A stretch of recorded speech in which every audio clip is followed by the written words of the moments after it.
pass paper တွေတော့လုပ်နေဒါပေမဲ့အမှတ်တက်မလားဒါဆိုရင်ဒီအချက်တွေကိုသင်သိပြီးသွားပြီလား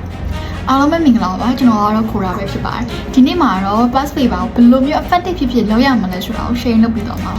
အဲ့တော့ pass paper လုပ်တဲ့အခါမျိုးမှာကိုမရတဲ့ question ရှိရဆိုရင်သွားပြီးတော့ market scan ကိုသွားပြီးတော့လုံးဝတောင်းဖွင့်မကြည့်ပါနဲ့အဲ့ဒီစာမှာ pass paper စောင်းလုံးကိုရအောင်ဖြည့်ကြည့်ပါပြီးတော့ကြမှာပဲ market scan နဲ့သွားပြီးတော့ဖြည့်တိုက်ပါ market scan နဲ့ဖြည့်တိုက်တဲ့အခါမျိုးမှာလည်းကိုဘယ်လောက်အမှတ်ရလဲဆိုတာမျိုးတွေထက်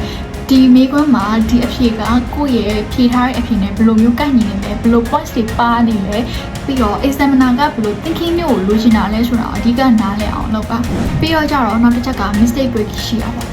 mistake break ကတကယ်တော့ဘာမှမဟုတ်ဘူးလို့ထင်ရပေမဲ့လုံးဝအစိတ်ပြင်းတဲ့လက်နက်တစ်ခုပဲဖြစ်ပါတယ်ကိုကအဲ့ဒီ mistake break ထဲမှာကိုမားခဲ့ဘူးရဲ့အမားကိုမားရဲ့မိကွန်းနဲ့အဖြေနဲ့တစ်ခါလေးရေးထားပါပြီးရင်ကိုပဲနေရာမှာဘယ်လိုမျိုးမှားခဲ့ရလဲဆိုတော့လည်း highlight လုပ်ထားပါပြီးတော့ကြတော့ကိုယ့်ရဲ့နောက်ထပ် improve version ကိုလည်းပြန်ပြီးတော့အောက်မှာတစ်စင်းရေးထားပါဘာလို့လဲဆိုတော့ကြတော့လူတွေက new question တွေကိုမှားလိမ့်ရှိတာမျိုးမဟုတ်ဘဲနဲ့ကိုယ်တိုင်လုံးလိမ့်ရှိမှုတဲ့ဒီ